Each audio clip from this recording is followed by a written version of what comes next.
the factory pattern exists to create objects for us without us specifying the exact class that will be created. It solves two problems for us. First, simplifying objects creation process, but it can also have logic that decides which object we actually need for the current task. And you might ask, since when is this a problem? You've probably written the same object creation logic multiple times, copying configuration and setup and wiring up dependencies and setting everything correctly, and you might had to put that logic on multiple places. Or you might even had some logic to choose which object is correct for this particular job. And then the problem becomes obvious, because when we need to copy-paste this creation process multiple times in our application, we are making majority of our code about actually creating objects properly. And then just maybe one or two lines of actually using them. This usually looks like a bunch of if-else statements chained together, and it happens more often than you might think. Something like this, where we need to choose between several log objects that we are going to use.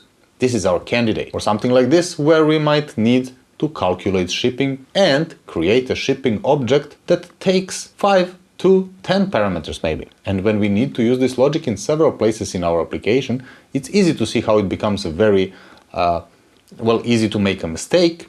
When we need to change something in this class, we need to track down every possible place that this logic is used in order to refactor. So instead of passing all these parameters each and every time, we could use factory to make this object for us, so that we can just use, one line of code. In the skill builder module, you will actually solve this example so that you can solidify your knowledge. Factory simplifies this operation by hiding the object creation process, but it can also contain the decision on which object to use for the job at hand, like choosing the cheapest shipping service for the same product, right? Now, a few of the advantages for the factory design pattern are abstraction. The factory pattern abstracts the creation process. This way we can focus on actually using the objects. The scalability, it scales up very efficiently. As our application grows, the factory pattern keeps our code modular and easy to maintain. We can just add another type of object if we ever need to. It keeps our code clean. It is much easier to read one line that creates the object that we are actually using than figuring out that this bunch of code of else's are the creation process actually. This makes code clean, meaning it is much easier to read and understand. It has trade-offs like complexity. It can introduce extra layers of abstraction, which might be overkill for simple applications. You might not need the entire process for something that could as well be solved with few lines of code or an if-else. There is readability problem potentially. A factory can add confusion in understanding how the system actually creates objects, because they are abstracted and they would just appear from the factory configured or maybe wrongly configured. And just like everything in life, it could be overused. It is not a solution to every possible problem. So just use it when it actually makes sense. That is why we learn these design patterns, so that we know when to use them, but also when not to use them. Let's look at one real-life situation and the problem that the factory design pattern is aiming to solve. Obviously, there are many solutions to the same problem, but we are now learning the factory pattern, and here I have a log functionality where we have several loggers. One is the console, the second one is alert, and the third one is the network. And we are going to use each of them depending on whether we are just testing application or we are debugging or if it's running live. And why so many options? Well, when we are debugging on our own machine, we could obviously use console log because that's the fastest one. However, when the application gets live, we don't want to use console log so that everybody can read our logs, but we want to actually use this network logger here, where our data will be sent over the network into some URL on some other web server, or maybe we want to store it in a local storage. It doesn't matter. The point is that we need different classes at one point, different types of logging in different scenarios. But somehow we need to choose the correct logging type, and you're probably thinking that your application is never going to grow that much and that you're fine with console log, But when we start getting several people in our team and when we want to go back in time and to trace what has happened for our real customer, things get a bit different. And you want your application to become robust at one point and to have many users. So having different options is very important. Now, each time we are initializing these loggers, we need to, well, initialize the correct one, right? And we can do this, obviously, here with the if-else, where we are setting the logger type. And based on that logger type, we're just creating different loggers. Is it console, alert, pop-up, or network, or whatever? Can you think of any problems using this approach? So far, everything is great. However, at one point, we know that in practice, this logger will be used in multiple controllers in multiple places in our application. And then we would basically have to duplicate this code here, and somewhere else in the app, we need to duplicate this code again, which is obviously not an ideal solution because we know the duplication is not that great so far in all examples that we had so far. Because if we need to add one more logger, we are going to have to remember to change all the places where we've done that change. And there will be a place before sooner or later where we're going to forget to do that. Or if some of these interfaces change and this one expects a message suddenly, then we need to remember to go around the code and do the same change in all the places where we have this duplication, right? Or the network. So on each change, we need to basically hunt down this code and find replace in our application and remember to add or to remove something. And I guarantee you that one of those places is slightly different, and then you are starting to have additional if-else's, and you will not be able to find it and control it. It's just a mess. We could make this into a configuration object, something like this, where we are having an object that has all the configurations, like, and each of our loggers could then be properties of this main object. However, here we do need to initialize all these objects at once for them to be available later. If this works for you, then it's fine, you can solve it like this. And maybe we could even pass these objects here by reference and have set loggers and then deal with that. Then there is a question if we are dealing with maybe correct initialization for each of these objects. And that is also a bit difficult because some, like this network, needs some different configuration here that you might need to put so that you can pass it along. And some of these complex might actually have a bit more complex rules, some of these objects, right? Say that in creation of, if you're working on shipping objects or calculate shipping cost, it could be 5 or 7 different values in the configurations, and then these values are suddenly scattered around your application, like in our network configuration example here. Suddenly, maybe we are better with a bunch of if-else parts copied here. We could use dependency injection here, and that's a bit nicer. I actually like it a bit better. That would be that in each controller, when it runs or when it initiated, you pass in the logger that you want, that you are needing. That means that we can configure this logger in one place in application and then just pass it down in our controllers and our other objects. That tends to work if your application is relatively simple in one level. When you start having multiple levels in the application, let's say you have my controller and then it has a run method. So then means that from this constructor you need to pass it into the run method, and from run method you need to pass it into the web version in case there is a CLI version or something like that. So there is that pyramid of dependency injection that you suddenly need to take care of because you are passing many objects down through many layers of code, which also becomes massive very soon. We could use some sort of globals as well. We could use some singletons. Depending on what you need, maybe that solves a problem for you. That can also be a messy procedure when changing the logging classes later. So I want you to pause this video and open this source code here in the start, in the factory folder, and try to solve this problem of creation and configuration of different objects. So what we have, this is here, the if-else. When you need to create different objects, basically correct object on its own, and then you need to configure the correct object like this network configuration that we have here. How could you make this a bit easier to work with so that next time when you need a logger, you get the correct one and you get the properly configured one? And then we will look into a bit theory of how a factory pattern works, and then come back here to this code and see one way of solving it. If you are stuck, check the community section and see if others have solved this or they have some suggestions, and I will see you in the next video. Let's look at the theory behind the factory design pattern and the problem it solves. So here we have a simplified application, a website maybe with an ordering system. So there is a homepage, products, shipping and order. And all is simple until we need to support multiple shipping services like UPS, DHL and FedEx and USPS. And each shipping service has its own configuration. It has its own custom set of parameters provided in order to calculate shipping.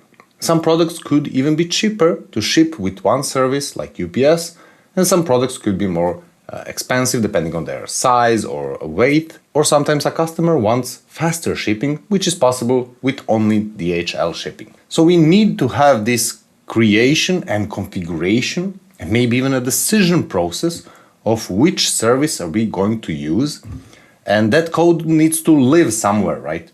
We need somehow to provide these services with parameters that they require.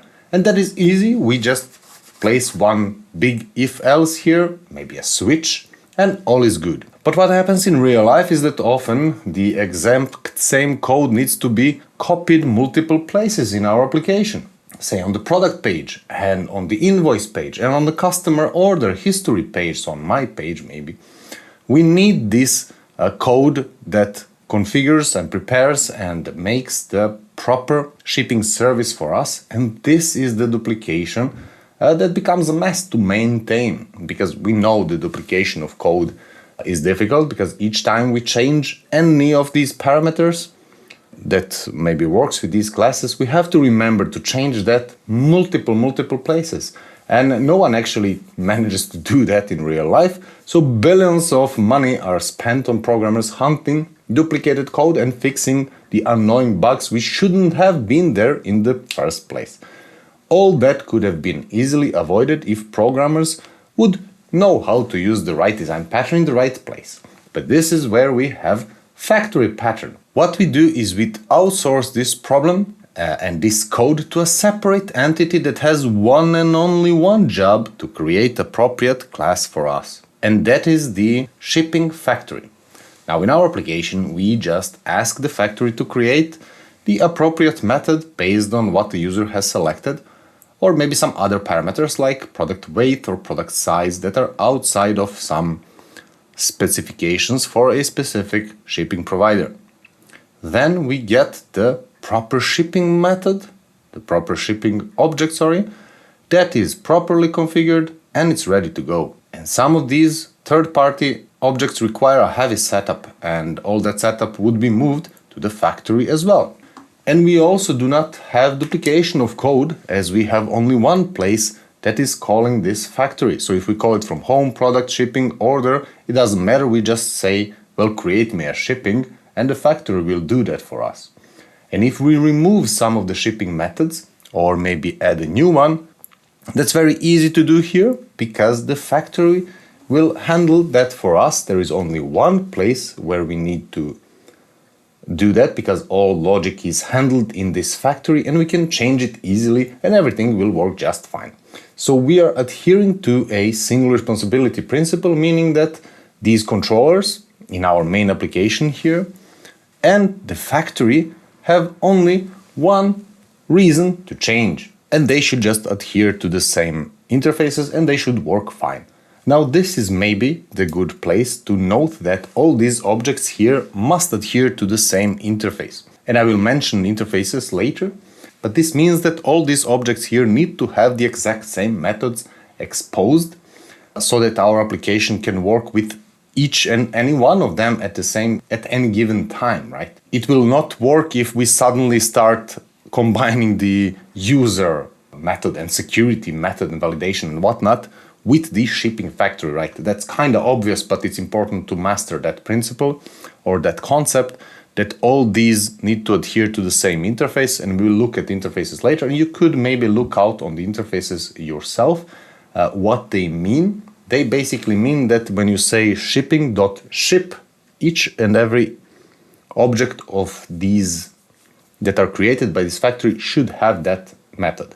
We can also look at and use the adapter pattern later in this course, which could help us with those type of interfaces. So when it comes to challenges of using this design pattern, we have added another file now, and we do have administrative overhead, meaning that there is some work to maintain this code and more work to implement it and maybe adapt it, which at the end just looks like one big if-else or switch here just moved in another file. And that is true in our simple example here, although it's not always as easy in existing projects. And you could say, well, I just can use component for this and just call my component whenever I need, no need for the factory pattern.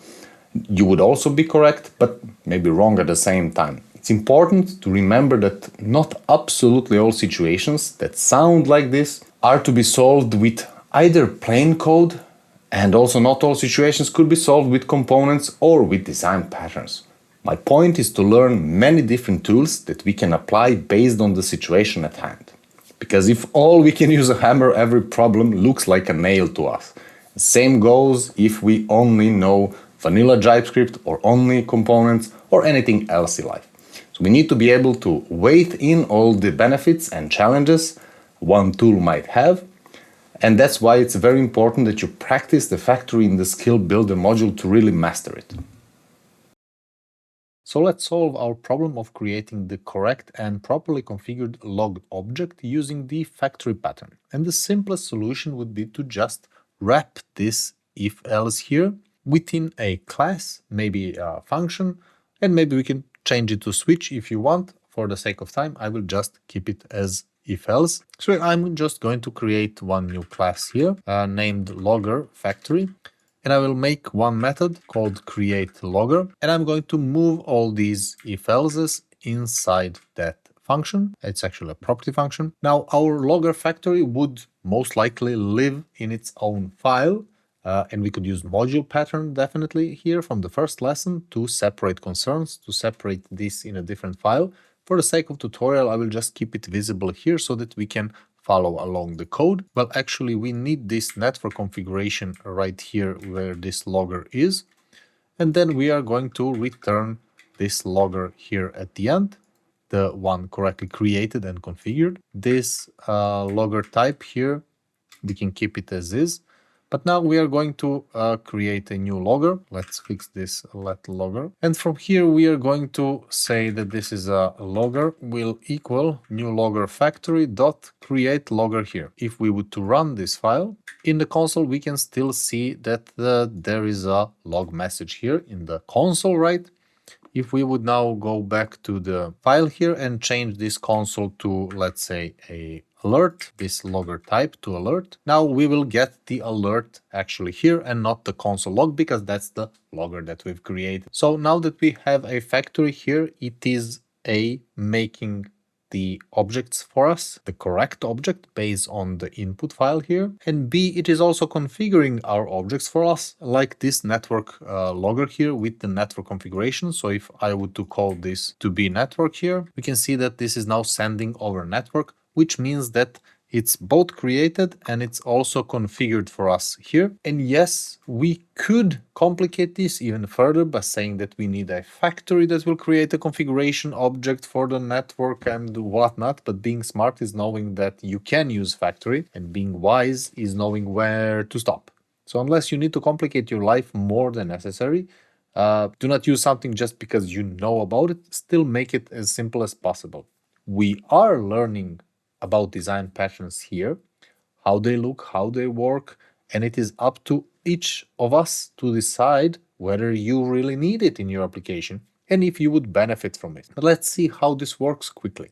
So what we've now done is created another object named logger factory here, and inside I have basically just moved our decision logic and also our configuration logic there. So this also includes logic to choose the correct type of our application. Now this here is a parameter named logger type. This could be auto-determined here if the application is, let's say, running on localhost, or if it's running on a server, or if there is some configuration in the file. This factory could fetch that configuration on its own so that we don't even have to pass in this logger type here that I for some reason forgot to paste here. Because when we create the logger factory, create logger method, the factory itself will figure out which type of logger it needs to create based on some configuration. It can also just receive a parameter like in our example, but the factory creates new logger and it configures it correctly. Some factories do only configuration, some only do the logic on which one to create. But now this means that we can use this logger further and it will work in different ways. And the beauty is that now if we would to add another logger, let's say that we need to have one logger named buffered, which I have prepared here. And what this logger does is it takes a buffer size, let's say 10 messages, and it will flush those log messages only when there are 10 messages in the queue. But in order to use this new buffered logger, we don't need to change anything in our application, right? We just need to change the type, which this type could come from database or from user local storage or from some session configuration. But this one could be something like buffered. And then the only thing we need to do here is, well, actually change our factory. And we can just say that this is a buffered logger. And somewhere here we could have a configuration. Let's say call it a buffer size. It could be just 3 for this demo. Then this configuration will be passed to our buffer logger. And with a bit of luck, this should work, and it doesn't. And that is because I only have one log message here, and we have configured that we need 3, and that is good, because once I put 3 log files here, we then get flushing logs, and then last 3 console logs. So if this one would be number 1, this one will be number 2, then it will just flush all 3 messages, but not unless the buffer has been filled. So to summarize, what we have done here is that we have extracted this logic of creating, of deciding which logger do we need, but also logic of proper configuration in case of this buffer size and this network configuration here. This could be in a config file, this could be in a database, but we have moved that outside of our controller here. So this would be our main application here. We have moved that in its own class and most likely in its own file. We have encapsulated. And if our configuration changes for maybe this network logger, we need to pass additional parameters, or if we want to change the buffer size, we don't have to hunt it down inside our application each and every time we are asking for create logger, because this could be multiple times in our application, right? We don't have to do any changes to our business logic. We only update our factory and it will make sure that we get everything that we need. So we don't need to change the usage of our logger anywhere, except maybe just changing this factory in a single place in a single file. Also, whenever we need a logger, we don't need to copy this if-else logic and this configuration for them, and we can just call the factory, like here, and ask for it to create a logger, and it will do that for us. So this is much more easier and much more maintainable to work with, to have only one line here instead of having a lot of if-elses. Now this is maybe a good place to note that all these objects here, if you've noticed, this buffered logger, a network logger, and alert pop-up logger, they all have the same interface, meaning that they all have this log method here. They all have the same methods exposed so that we can call them from our factory. And further in our application, it will not work if we suddenly can make an put a user here in this factory of loggers, right? It doesn't make sense, but it's worth noting it. So only same interface objects work within a factory. And this factory comes in quite handy in a lot of times. Let's look at few open source libraries and see how they use factory and design patterns so that we can get some inspiration from real life applications on where we could use it in our projects. The first example I have is this Lodash. It's a very popular library for easier manipulation of arrays, numbers, objects, strings, etc. And it uses factory in multiple places. One place is this chain method here that we can give it multiple values, which would then be, well, chained so that add some functionality will be applied to that value here, like user and age that I have here. So when we chain on users, we can sort by age and then we can map this user is this many years old, and it would map it and return it back. For example, the pebble is 1, because that's the first one with the minimum age that was returned by this sort here. Now this is a factory because we are configuring something new. We're building something new, basically a new value, a new object, and the returned value will be Lodash wrapper instance here that it's returned back. So this is a bit different type of factory, as it's actually making a completely new objects based on our instruction. We are configuring how the returned object will behave and what it will do when we just call this from here. The next example is this Next.js, where the factory design pattern is also used a lot, like in pretty much any popular library or framework, in, for example, creating providers dynamically, configuring modules, generating instances or services with some specific configuration, etc. And in their source code, there is a lot of examples, but we can see this create router here, a method which, as name suggests, it provides a router for us. It provides some arguments to it, and then it will return a router to us, which is also coincidentally a singleton. And we will cover singleton later in this course. But this also shows that multiple design patterns could coexist together in the same code, because a lot of people are struggling to fully understand when they start learning design patterns how to recognize them. They think there is a special way of code which writes a specific design pattern. But here, this router again is allowing us to create a specific router with specific properties for us by just passing in some constructor parameters. And finally, we have React, which uses factory a lot. And here in this React.js X element, there is this factory of creating an element. Now, this is a quite complex factory, which goes over 200 lines or so, and it has a lot of logic in it. Now, this is technically creating elements and not always objects like a factory in its purest sense would do. But JavaScript is also not typed language, and so I think this example is good enough. So we went over some quick examples of places where factory design pattern is used. And as far as I can tell, pretty much every big library, and especially every framework or CMS or things that need to be extended, uses a variation of factory. And that makes sense because libraries and framework need to be easy to work with, and at the same time they have a lot of libraries. So in order for us developers to survive our days coding with some specific library or framework, they use factory to make it easier for us. Let's summarize the factory pattern. Do you remember what is it used for?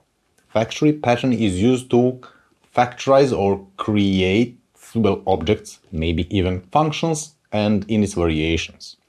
But it's especially useful where your code needs to be independent from the way its objects are created.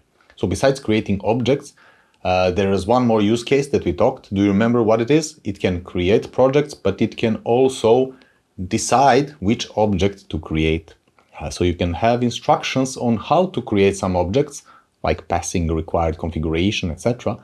But it can also contain some logic to know which object is suited for this task, to choose the correct object, right? In real-world application, it's used in e-commerce applications where different types of products need to be created to calculate discount, calculate price, etc. So instead of repeating this same code for creating each product, a factory can be used to create these product objects for us and get them properly configured and all that package, right? So it's used a lot in one-page applications that start to grow. It is used in majority of frameworks and libraries, but it can also be used for creating maybe visual components like HTML objects, like we had in our examples. Say we need to show an attachment, which could be different types like thumbnail, full image, video, PDF, preview. And for each of those attachment types, we might have a different configuration of that HTML element. So instead of us having a bunch of if-else or switch loops every time we need to show this element, we can just call the factory to give us the correctly configured object. This keeps our code very, very clean. Now, do you remember some of the advantages or some of the pros of the factory design pattern? We talked about the abstraction in the positive sense and how the factory pattern abstracts the creation process so that when we're working with our code, we can just focus on actually using our objects. We talked about scalability as well. It scales up efficiently because factories keep our code well modular and easy to maintain. We can just add another type of object in our factory when we need it. So we need to update the factory only. And my favorite when using objects is the clean code, right? We can just ask factory for proper object and we then just use it rather than having to copy paste 5 to 10 if-elses or configuration lines each time we need to create some object, which is a lifesaver as soon as our application starts growing. However, like everything in life, we mentioned something about disadvantages. So the factory design pattern also comes with a few disadvantages. And my favorite disadvantage is complexity. The code can become more complex since it introduces few layers of abstraction. That is not ideal for all applications. That also can lead to a bit more difficult or worse readability as objects are created somewhere, somehow, usually without a very easy way of tracing down how the object was actually made and configured. Now, the factory design pattern is a powerful tool in the JavaScript developer's toolbox. It does comes with some trade-offs, but that's why we learn to know when to use which one, right? Because used correctly, it can greatly simplify the creation and manipulation of objects. I'm sure this is an easy pattern to understand, but you know that watching is understanding and doing is learning. So check out the skill builder module that is right after this video. Also take few quizzes in the application. It takes just few minutes to do, but it will probe your mind and it will make this pattern stick with you probably forever, hopefully.